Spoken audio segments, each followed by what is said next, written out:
गेल्या 2 व्याख्यानांच्या मध्ये भारताचा एक सलग इतिहास कसा आहे आणि साधारणतः इतिहासाकडे पाहण्याचा स्वाभाविक आणि वैज्ञानिक दृष्टिकोन कसा असावा या संबंधीचं विवेचन आपण ऐकलं. आज तिसरा भाग म्हणत असताना एक मनात विचार येतो की खरंच ही सलगता जी आहे इतिहासाची ती सर्वसाधारण सर्वांच्या मध्ये का येत नाही. त्याला काही कारण आहेत. एक कारण असं आहे की आम्ही इतिहासाचे आधुनिक, मध्ययुगीन आणि प्राचीन इतिहास असे 3 विभाग केलेत. मग अतिप्राचीन विभाग पण आहे आणि ऐतिहासिक नसलेला प्रागैतिहासिक म्हणजे त्याला इतिहासच मानत नाही जणू काही असाही भाग केलेला आहे. थोडं लक्षात घेतलं पाहिजे की हे जे डिव्हिजन किंवा विभाजन केलेलं आहे इतिहासाच्या अभ्यासाचं हे पाश्चात्य मॉडेल आहे, आर्थिस्ट मॉडेल आहे. आणि युरोपचा इतिहास त्याची रचना करत असताना त्यांच्यासमोर ज्या समस्या होत्या त्याच्यामुळे त्यांनी अशी विभागणी या इतिहासाची केली. पाश्चात्यांची दुसरी एक अवधारणा अशी होती, आजही आहे. जसं मार्क्स, त्याचे गुरु शेगेल ही मंडळी म्हणत असत की history of the world is the history of Europe. जे जगात भारताच्या इतिहास नावाची स्वतंत्र गोष्टच नाहीये, भारताला इतिहासच नाहीये. इथून तर भारताच्या इतिहासाकडे पाहण्याचा दृष्टिकोन आणि त्याची रचना याचा प्रारंभ झाला. त्याचे परिणाम म्हणून आज आपल्याला थोडीशी ही संभ्रमित अवस्था, इतिहासाच्या संबंधातली अवैज्ञानिक अवस्था, विस्कळीत अवस्था ही इतिहासाच्या पद्धतीमध्ये, इतिहास लेखन पद्धतीमध्ये, हिस्टॉरिओग्राफीमध्ये पाहायला सापडते. पण तर्कशास्त्र जरी आपण ह्याच्याशी अप्लाय केलं ना तरीही लक्षात येतं की अरे एखादा इतिहास अशा प्राचीन राष्ट्राचा हा सलगच असतो, त्याचे भाग कसे करणार. एका भागाला दुसरा भाग स्वाभाविकपणे जोडलेला असतो. ठीक आहे, अभ्यासाची सोय म्हणून आपण काही कालखंड त्याचे केले, एवढ्या पुरतं त्याचं महत्त्व मानायला हरकत नाही. ही एक गोष्ट. आणि दुसरी गोष्ट, कोणता काल कुठे संपला आणि कसा हे कधीही कळत नसतं. म्हणून आपण जर हिंदीतली अनेक पुस्तकं पाहिली ना मध्ययुगीन इतिहासाच्या संदर्भातली, तर आपल्याला अनेकांनी पूर्व मध्ययुग किंवा अतिपूर्व मध्ययुग असेही त्याचे भाग केलेले सापडतात. ही समस्या यासाठी आहे की हे सगळे भाग सलग असताना सुद्धा आम्ही त्याचे तुकडे पाडलेत. त्यामुळे कुठल्याही देशाचा इतिहास हा सलगतेनं पाहावा लागतो. भारताचा इतिहास तर सलगतेनं पाहायलाच पाहिजे, कारण मुळामध्ये वर्तमानाची मुळं भूतकाळामध्ये असतात आणि भविष्य काळाची मुळं वर्तमान काळामध्ये असतात. तुम्ही त्याच्यामध्ये डिव्हिजन कसं करणार, ही गोष्ट आपल्याला इतिहासाची सलगता पाहत असताना लक्षात घ्यावी लागते. ज्या वेळेला सत्ता ब्रिटिशांनी आपल्या हातात घेतली त्याची पण एक किती चमत्कारिक प्रक्रिया आहे. असं समजलं जातं की 1757 मध्ये ईस्ट इंडिया कंपनीनं प्लासीचं युद्ध जिंकलं. कलकत्ता त्यांची हेडक्वार्टर झालं आणि हळूहळू त्यांनी त्यांच्या सत्तेनं पाय पसरायला सुरुवात केली. अजून ब्रिटिश कंपनीचं आहे, ब्रिटिशांचं राज्य किंवा ब्रिटनचं राज्य अशी स्थिती नाही. कंपनीच्या माध्यमातून तेच राज्य करतायत, यात शंकाच नाहीये. पण हे जे कंपनीचं राज्य आहे त्याच कालखंडामध्ये स्वातंत्र्यासाठीचे म्हणून उठाव आणि चळवळी फार मोठ्या प्रमाणात संबंध देशभर सुरू झाले आहेत. त्याचा इतिहास दुर्दैवानं आपण सलगतेनं पाहत नाही. भारतातल्या वनवासी बंधूंनी 19व्या शतकाच्या प्रारंभी ज्या अगदी 1810, 1817, 1823 असे जर आपण भाग पाडत गेलो तर अनेक ठिकाणी वनवासींनी केलेले स्वातंत्र्याचे जे प्रयत्न आहेत, भारताच्या स्वातंत्र्याच्या प्रयत्नातल्या कडीतले अत्यंत महत्त्वाचे दुवे आहेत. राजकीय दृष्टीनं, शासकीय दृष्टीनं, राजकीय इतिहास आपण ज्याला म्हणतो या पद्धतीनं आपण पाहायला गेलो तरी 19व्या शतकाच्या प्रारंभीच हिंदूंची सत्ता म्हणजे मराठींची सत्ता नाहीशी झाली आहे. आणि ती सत्ता संपली न संपली तोच वासुदेव बळवंत फडक्यांचं, आद्य क्रांतिकारकांचं क्रांती सैन्य उभं राहिले.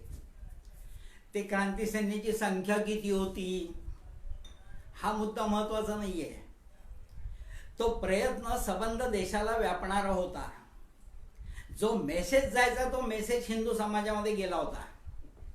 आणि वासुदेव बळवंत फडक्यांनी केलेला हा आद्य प्रयत्न क्रांतिकारकांचा हा स्वातंत्र्याच्या याच्यामधला दुसरी कडी प्रारंभ झालेली होती वनवासींच्या नंतरची. आणि मग आपल्याला असं दिसतं की 1857चं स्वातंत्र्य युद्ध, मला स्वतःला असं आठवतं की 1957 मध्ये त्यावेळेला मी होतो 8वी मध्ये, आणि शासनानं जाहीर केली होती एक योजना, शालेय आणि महाविद्यालयीन विद्यार्थ्यांच्यासाठी स्पर्धा घेतल्या होत्या, देशभर झाल्या होत्या. आणि त्या स्पर्धेमध्ये मला बक्षीस मिळालं होतं. मुद्दा महत्वाचा तो नाहीये, जे पदक मला त्यावेळेला मिळालं ते माझ्याजवळ अजून आहे. आणि त्या पदकावर लिहिलेलं आहे स्वातंत्र्य समर शताब्दी 1957. म्हणजे हे स्वातंत्र्य युद्ध आहे का नाही, हा शिपायांचा उठाव होता का वगैरे चर्चा खरं म्हणजे संपली होती. आमच्याकडे इतिहासातले वाद उकरून काढणं हा एक करमणुकीचा भाग आहे अनेक विद्वानांचा. त्यामुळे नंतरची 50 वर्ष सुद्धा हे वाद चालतच राहिले. वाद तेव्हाच संपला होता खरं म्हणजे. कारण कोणतंही स्वातंत्र्य युद्ध हे स्वातंत्र्य युद्धच असतं. तो उठाव, बंडखोरी ही नावं त्याला द्यायचं काहीही कारण नसतं. पण तो भाग आपण बाजूला ठेवला तरी 1857च्या स्वातंत्र्य युद्धाची व्याप्ती काय होती हो. कधीतरी मी पाहिले की अंदमानचं काळे पाणी हे जे गाजलेलं प्रकरण आहे, सावरकरांचं पुस्तकच आहे तिच्यावर, म्हणून सगळ्यांना माहिती तरी झालं. पण त्या अंदमानमध्ये 1857 नंतर लगेच जे कंपनीच्या सैनिकांनी पकडलेले स्वातंत्र्य योद्धे पाठवले काळ्या पाण्यावर तिथे, त्यावेळेला ते हाताला पायाला चेन बांधून त्या मोकळ्या बेटावर तिथे बाहेरच झोपवत असत आणि निसर्गावरच मदार असे पूर्ण. त्याच्यामध्ये कोण कोण होते हो. तामिळनाडूची मंडळी होती, जमखिंडीची मंडळी होती, कर्नाटक मधली होती, आंध्र मधली होती. दक्षिण भारतातली जास्तीत जास्त मंडळी त्या अंदमानच्या काळ्या पाण्यामध्ये होती. दुसरा प्रसंग सांगतो. एकदा पंजाब हरियाणाची सफर करून पाहावी. अमृतसर जवळून बाजूला जाणाऱ्या खेड्यांच्याकडे जे रस्ते आहेत त्या मार्गावरचं प्रत्येक झाड ऐतिहासिक ओळख देणार आहे. आणि आजही तिथले गावकरी किंवा तिथला मनुष्य अभिमानानं सांगतो की यातलं प्रत्येक झाड पवित्र झालंय. ते 1857च्या युद्धामध्ये ज्यांना फाशी दिलं त्यांच्या प्राणामुळं. एकीकडे पंजाब, दुसरीकडे तामिळनाडू, संबंध देशभर असलेला हा उठाव आमच्या इतिहासाच्या ग्रंथांच्या मधून तात्या टोपे, मराठ्यांचा उठाव, झाशीची राणी, कुंवर सिंग ह्याच्या पलीकडे नावही माहिती होत नाही ना मला. पण हा संबंध देशव्यापी उठाव होता. स्वातंत्र्यवीर सावरकरांनी स्वतः त्याचे सगळे सोर्सेस हुडकून काढून त्याच्यावरचं पुस्तकी नंतर लिहिलं. पण इतिहासामध्ये त्यामुळे गैरसमजुती निर्माण होत जातात आणि नसत्या वादांना तोंड फुटतं इतिहासाकडे पाहण्याची दृष्टी नसली की. त्यामुळे 1857चं स्वातंत्र्य युद्ध हा लँडमार्क आहे. त्याचा अर्थच असा आहे की ब्रिटिशांची सत्ता भारतानं मान्य केलेली नाही, ती वनवासींनी मान्य केलेली नव्हती, क्रांतिकारकांनी मान्य केलेली नव्हती. आणि 1857च्या स्वातंत्र्य युद्धाने हे दाखवून दिले की भारतातल्या कुणीच ती मान्य केलेली नाहीये. हा महत्वाचा मुद्दा असतो. कारण तिथून मग स्वातंत्र्याची चळवळ, असं स्वातंत्र्याची चळवळ म्हणून त्याचं महत्व राहत नाही, तर हजारो वर्षांच्या या इतिहासातल्या ज्या प्रक्रिया स्वाधीनतेमध्ये राष्ट्र राहण्याच्या असतात त्या प्रक्रियेमधलीच आणखीन एक कडी बनवून जाते. ती ही सलगता इतिहासाची लक्षात येते. 1857च्या नंतर क्रांतिकारकांचे प्रयत्न एका बाजूला सुरू झाले. खरं म्हणजे हा सगळा काळच मोठा मजेदार आहे. 19वे शतक जे आहे ना ते इतिहासाच्या दृष्टीनं अत्यंत महत्त्वाचं ठरलं आहे. आधुनिक इतिहास म्हणून आपण ज्याला म्हणतो त्या दृष्टीनं. त्याचं कारण जसं 19व्या शतकाच्या मध्यावर स्वातंत्र्याचा एक प्रचंड असा अग्निगोल स्वातंत्र्य समराच्या माध्यमातून सगळ्या जगाच्या समोर आला, म्हणजे 1857चं युद्ध, स्वातंत्र्य युद्ध. तसंच त्याच्या नंतरच्या 25-30 वर्षामध्ये क्रांतिकारकांचा एक मोहोळ संबंध देशामध्ये उठायला सुरुवात झाली आहे. अनेक संस्थानिक तर त्याच्यात आहेतच सामील त्यावेळेचे, त्यात काही नवल नाही आहे, कारण ते भारतीय जनतेचा हिस्साच आहेत. पण त्याच्याबरोबरच अत्यंत आधुनिक पद्धतीच्या विचारसरणींचा स्वीकार करून आणि वेगवेगळ्या पद्धतीनं आधुनिक मार्गाने काय करता येईल याचाही विचार करून निरनिराळ्या संघटनांचं एक युग भारतामध्ये सुरू झालंय.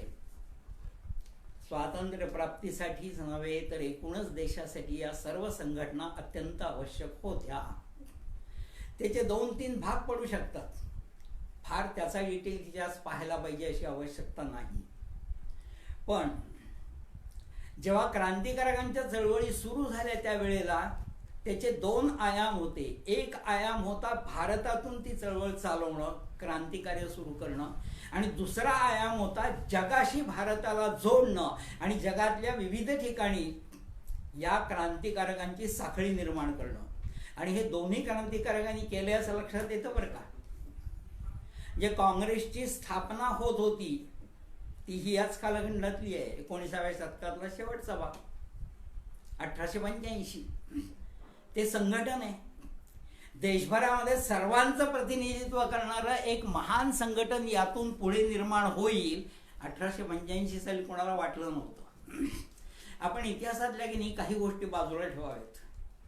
मग त्यावेळेला ती स्थापना कोणी केली, तो खरंच सेफ्टी व्हॉल्व होता का, काय झालं त्याचं, हे सगळं बाजूला ठेवावं.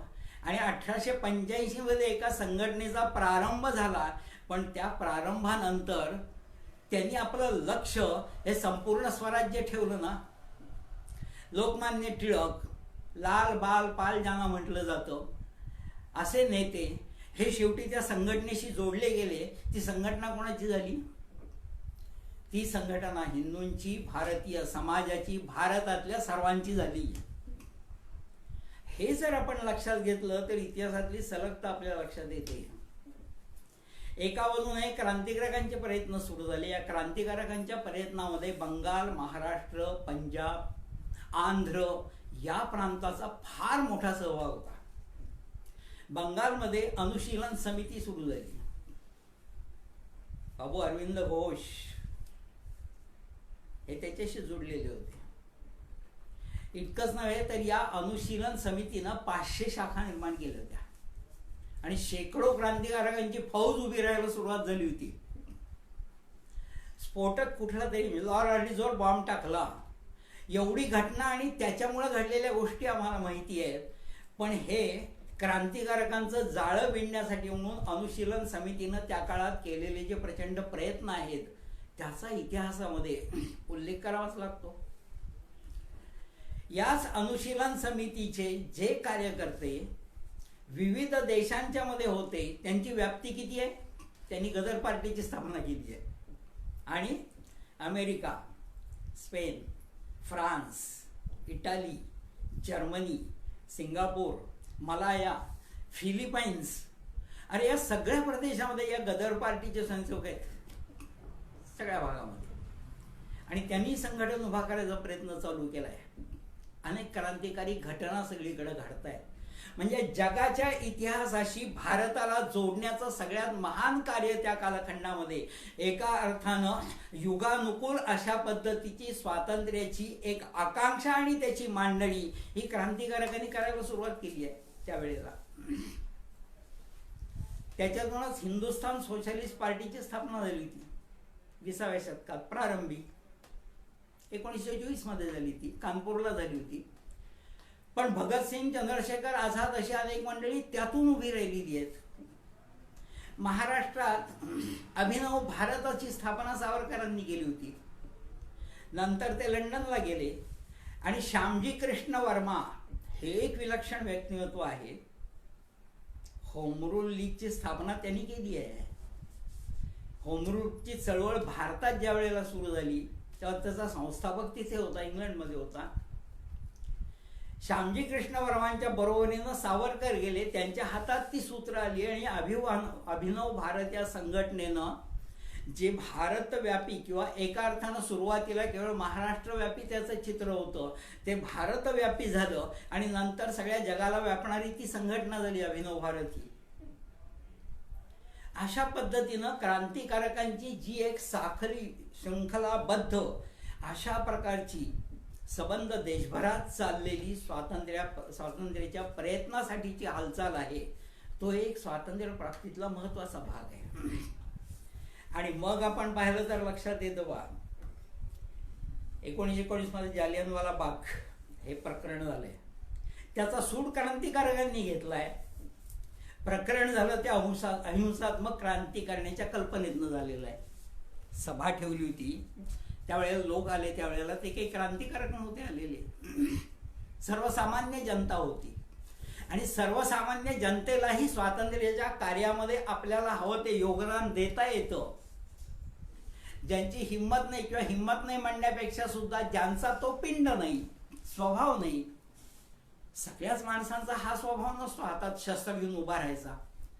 पण मग असा जो कोट्यवधीचा समाज आहे देशभरामधला, त्यांचं संघटन स्वाभाविकपणानं लोकमान्य टिळकांच्या काळात खेड्यापर्यंत काँग्रेस जाऊन काँग्रेसच्या माध्यमातून झालं आणि नंतर गांधीजींचं नेतृत्व मिळाल्यानंतर त्याला आणखीन एक अहिंसेच्या चळवळीची धार चढली. इतिहासातले हे धागेदोरे अत्यंत महत्वाचे आहेत. कारण 1920 मध्ये जे असहकाराचं आंदोलन प्रारंभ झाले आणि 1942 मध्ये चले जावची चळवळ उभी राहिली आहे. असहकार आंदोलन ते चले जाव चळवळ हा जो प्रवास आहे त्यावेळेचा राष्ट्रीय काँग्रेसच्या माध्यमातून स्वातंत्र्य प्राप्तीसाठी भारतीय समाजानं केलेला प्रयत्न, व्यक्तिभोवती फिरवू नये आपण इतिहास. गांधीजींचे प्रयत्न, लोकमान्य टिळकांचे प्रयत्न नाही, हे या समाजाचे आणि राष्ट्रीय प्रयत्न आहेत. हा त्याचा आयाम जर आपण लक्षात घेतला तर या चळवळींचं आणि एकूण या सगळ्या स्वातंत्र्य युद्धाचं महत्व आपल्या लक्षात येतं.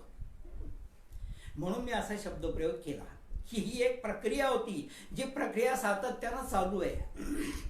आणि या प्रक्रियेमध्ये कोण आहेत आणि कोण नेतो? या प्रक्रियेत सगळेजण आहेत, नुसते क्रांतिकारकच नाही आहेत. कारण हा जो कालखंड आहे स्वातंत्र्याच्या प्राप्तीचा, या कालखंडामध्ये जसं एक संघटनेचं युग प्रारंभ झालं आधुनिक पद्धतीनं केलेल्या रचनेचं, त्याच्याच बरोबर समाजातले असंख्य दोष, अनेक भ्रम आणि समाजाला कमकुवत बनवणाऱ्या अनेक गोष्टी, या सगळ्या समस्यांच्यावर उत्तर देणाऱ्या सामाजिक संघटनांची सुद्धा एक प्रचंड शृंखला आणि त्यांना बळ देणाऱ्या सुधारणावादी महानेत्यांची सुद्धा, महापुरुषांची सुद्धा एक साखळी या देशभरामध्ये उभी राहिली आहे. ठीक आहे, सुरुवात झाली असेल बंगालमध्ये राजा राममोहन रायांच्यापासून. अनेक समाजही स्थापन झाले नंतर, प्रार्थना समाज आहे, ब्राह्मो समाज आहे, आर्य समाज आहे. पण हे सगळं संघटनात्मक कार्य आणि निश्चित विचार घेऊन चाललेलं कार्य जेव्हा भारतात एका बाजूनं उभा राहते तेव्हा एक प्रचंड खदखद असलेला समाज आपल्याला पाहायला सापडतोय या देशामधला. तो ओळखून चाललेल्या या सगळ्या प्रक्रिया त्याच्याशी कशा जोडल्या गेलेल्या आहेत हा इतिहासाचा विषय आहे. कारण त्याच्यातून भविष्य काळातल्या घटना घडणार असतात, हे लक्षात घेऊनच त्याच्याकडे आपल्याला पाहावं लागत असतं. या समाजांच्या बरोबर जी महापुरुषांची साखळी निर्माण झाली आहे ती, त्याचं एक रहस्य सांगतो. आत्ता जर आपण हे रहस्य लक्षात घेतलं तर आपल्या लक्षात येईल की हजारो वर्षांच्या पासून भारतामध्ये नेमकं काय चाललंय, हा सगळा इतिहास का घडतोय. थेट इराण्यांच्या आक्रमणापासून ते ब्रिटिशांच्या आक्रमणापर्यंतच्या सगळ्या कालखंडामध्ये या समाजाचं नीतिधैर्य टिकवून ठेवणारे, समाजाचं सत्व टिकवून ठेवणारे, समाजाला संघटित ठेवणारे, येणाऱ्या प्रत्येक आव्हानाला तोंड देण्याचं सामर्थ्य समाजात निर्माण करणारे अशा ही महापुरुषांची एक साखळी प्रत्येक शतकात निर्माण होत गेली आहे, प्रत्येक प्रांतात निर्माण होत गेली आहे. त्यामुळं मग रामकृष्ण परमहंस, स्वामी विवेकानंद, स्वामी दयानंद, अन्य प्रांतातली ही अनेक मंडळी, साधुसंत मंडळी, ऋषीमुनी मंडळी जी आज तागायत आजपर्यंत ती साखळी सतत चाललेली आपल्याला दिसते. एक 100 वर्षाचा आपण जर विचार केला तर हेच मॉडेल मागच्या प्रत्येक 100 वर्षाला लागून जा, ते वसिष्ठ विश्वामित्रांच्या पर्यंत जाऊन पोचेल. ही प्रक्रिया आहे. मग किती नावं, किती प्रकारचे प्रयत्न आणि किती प्रक्रिया, ह्याची व्याप्ती पण आपल्याला राष्ट्रीय दृष्टिकोनातून सहजपणानं मग लक्षात येऊ शकते. नावं घेऊन केवळ इतिहास सांगणं हे काही वेळेचं किंवा लिखित स्वरूपात इतिहास निर्माण करण्याचं कार्य आहे, पण त्याच्या मागचं अंडरस्टँडिंग, त्याच्या मागची इतिहासाची समज ही याच्यामध्ये गुंतलेली आहे. म्हणून स्वातंत्र्य प्राप्तीच्या चळवळीचा, मग ती क्रांतिकारक चळवळ असेल किंवा ही अहिंसात्मक चळवळ असेल, त्याचा साधू संतांनी उभ्या केलेल्या कार्याचा, सामाजिक सुधारणांचा आणि त्याच्यासाठी म्हणून सगळं जीवन देऊन समाजातले दोष नाहीसे करण्यासाठी धडपडणाऱ्या महानेते निराळे त्यांच्या साखळीचा, या सगळ्यांचा समावेश या प्रक्रियेमध्ये आपल्याला करावा लागतो. हे सगळं केवळ मी विश्लेषण केलं, कारण हा सगळा इतिहास सांगायचा म्हटलं तर त्यातला प्रत्येक पदर आपल्याला विशाल इतिहासाकडे घेऊन पोचवतो. ते करण्याची आत्ता आवश्यकता नाही. ही जी स्वातंत्र्य प्राप्तीची चळवळ आहे, मी आत्ता म्हटलं की 1920 पासून 1942 पर्यंतचा प्रवास आणि क्रांतिकारकांचाही 1942-43 पर्यंतचा प्रवास, हा 1942-43 मध्ये अशा एका बिंदूपाशी आलाय की सामान्य जनता सुद्धा क्विट इंडिया, ब्रिटिशांना भारत छोडो म्हणून बजावून सांगण्यासाठी हजारोच्या संख्येनं कुठेही एकत्र येते आहे. त्यांच्यावर किती अत्याचार केले तरी ते एकत्र येत आहेत, जीवाची पर्वा न करता.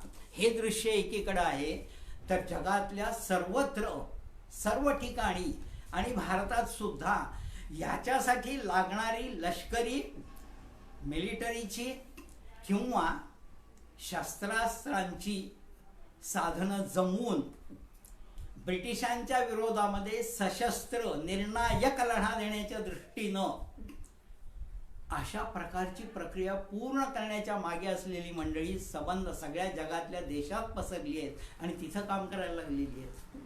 असा हा 1942-43चा बिंदू आहे. अनेक प्रकारांनी एक खरंच आहे, हा इतिहासच एवढा प्रचंड आहे आणि योगदान सगळ्यांचं एवढं महत्वाचं आणि मोठं आहे की आपण तो इतिहास लिहायला लागला की विविध प्रकारचे पदर त्याचे उलगडत जातात आणि त्या इतिहासातले जसजसे अनेक पदर डोळ्यासमोर येतात तसतसे आपणही संभ्रमित होऊन जातो. इतका हा विशाल इतिहास आहे, या कालपुरुषाचा इतिहास आहे ना हा. त्यामुळे या कालपुरुषामधला हा जो इतिहास पुरुष आहे, जागृत असलेला कायम, या इतिहास पुरुषाचं लेखन इतकं सोपं नाहीये. त्यानं काळावर अंकित केलेलं लेखन हे स्वाभाविकच तितकं विराट रूप दर्शवणारं आहे. म्हणून नावं घेऊन किंवा इसवी सनाच्या सनावळी सांगून आपल्याला त्या इतिहासामध्ये बद्ध करता येणार नाही. फक्त त्याची समज निर्माण व्हावी इतिहास म्हणून, एवढाच माझा हा कालखंडही आपल्यासमोर ठेवण्याचा प्रयत्न आहे.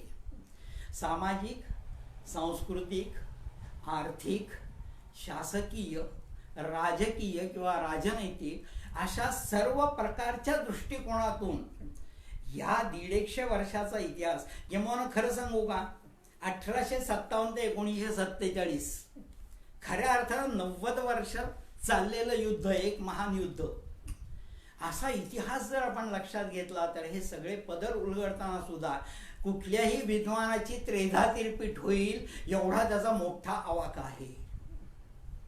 आणि मग एक काळ असा आलाय 43 नंतरचा, एकाच वेळेला दोन गोष्टी घडल्यात. आत्ता मी म्हटलं तसं सबंध देशभरातला सामान्य मनुष्य ताठपणानं उभा राहून स्वराज्य मी मिळवणारच, तो माझा जन्मसिद्ध हक्क आहे, हेच काँग्रेस नेत्याचं वाक्य ज्याच्या अंतःकरणात आहे, असा कोट्यवधींचा समाज अहिंसात्मक चळवळीच्या पाठीशी उभा राहिला आहे. आणि त्याच्या बरोबर दुसरी अंडरस्टँडिंग, त्याच वेळेला पहिलं महायुद्ध आणि दुसरं महायुद्ध याच्याशी जोडल्या गेलेल्या स्वातंत्र्य चळवळी या देशभरातल्या, भारताचा इतिहास जागतिक चळवळींच्या पासून आणि जागतिक महायुद्धांच्या पासून वेगळा लिहिता येणार नाही. कारण शेवटी या जगात घडणाऱ्या सगळ्या घटनांचे आपणही साक्षीदार आहोत. पहिल्या महायुद्धात सुमारे 15,000चं सैन्य भारतीयांचं, त्याची नावं वेगळी होती, पण रासबिहारी बसू होते, त्याला जर्मनीचा पाठिंबा होता. आणि दुसऱ्या महायुद्धानंतर तर स्वरूप आणखीन एकदम बदलून गेले ना.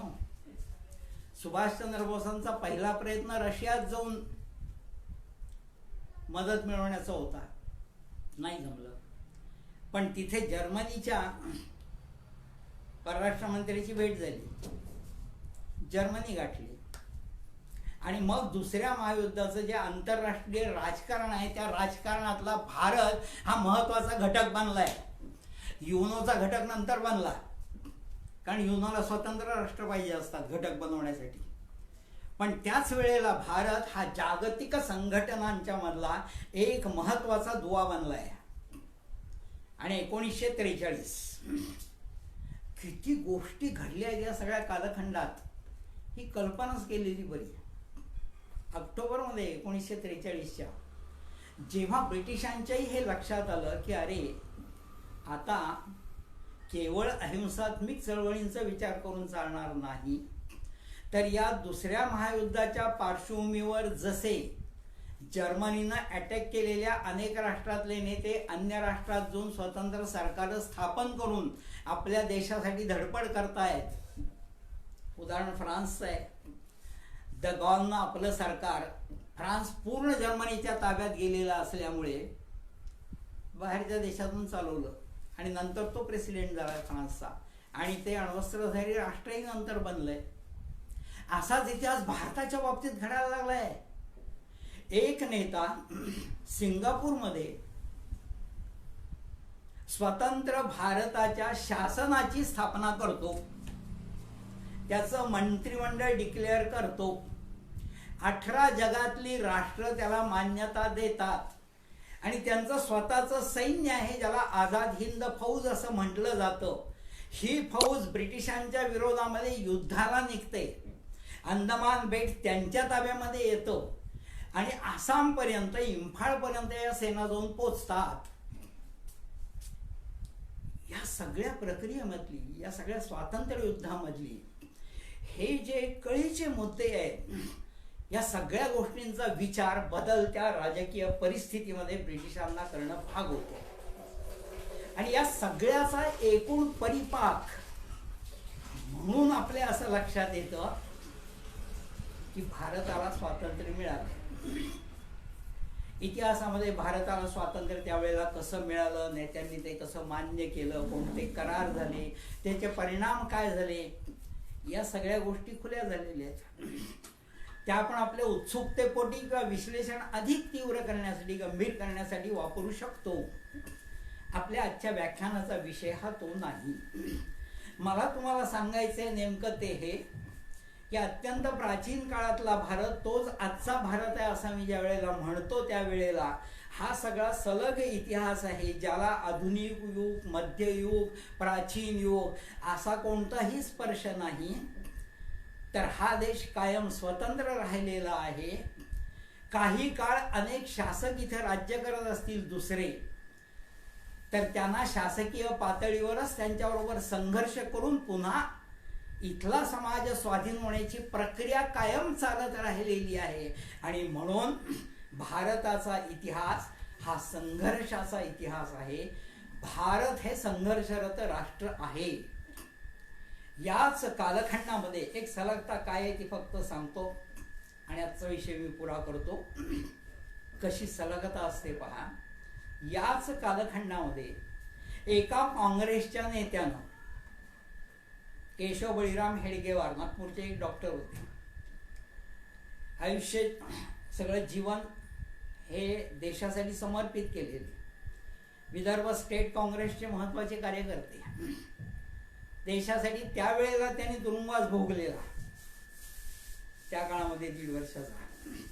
अशा डॉक्टर हेडगेवारांनी राष्ट्रीय स्वयंसेवक संघ या नावाचं संघटन उभं केलं. स्पष्ट कल्पना आहेत त्यांच्या. इतिहासामध्ये सुद्धा जे महापुरुष होऊन गेले त्या महापुरुषांच्या वर्गीकरण करायचं म्हणलं तर एक महापुरुष जे सगळी परिस्थिती लक्षात घेऊन त्या वेळच्या समस्या शोधण्याचा प्रयत्न करून सगळ्या जनतेला बरोबर घेऊन त्या समस्या सोडवतात, त्यांना स्फूर्ती देतात, प्रेरणा देतात, असा एक वर्ग. आणि दुसरा एक वर्ग असा असतो की ज्यांची दृष्टी ही आत्ताच्या समस्या किंवा आत्ताचं त्वरित असणारं लक्ष म्हणजे केवळ स्वातंत्र्य प्राप्ती हे सोडून पुढे धावत असते. आणि एक द्रष्टेपण त्यांच्यामध्ये असतं की आम्ही स्वतंत्र झालोय की पुढं काय असेल, का पुन्हा अशाच पद्धतीनं या देशामध्ये दुसरे आणखी कुणी आक्रमक आले आणि संघर्ष चालूच राहिला असंच असणार आहे, असाही विचार करणारी मंडळी असतात. त्यातले डॉक्टर हेडगेवार होते. ही सलगत आहे आणि आज ते कार्य चालू आहे, सलगत आहे. उद्याच्या व्याख्यानामध्ये स्वाभाविकपणाने त्यामुळे त्याचा संदर्भ याच्यामध्ये येणार. आणि दुसरी गोष्ट, जिथे आपण थांबलोय, भारताला स्वातंत्र्य प्राप्त झालं, हे स्वातंत्र्य खंडित भारताचं आहे, ज्याच्यातून नवीन समस्या निर्माण झाल्या आणि संघर्ष कायम चालत राहिला. जो संघर्ष आजपर्यंतच्या काळापर्यंत या क्षणापर्यंत आपल्याला खेचतो, ही इतिहासाची सलगता उद्याच्या व्याख्यानामध्ये आपण लक्षात घेऊ.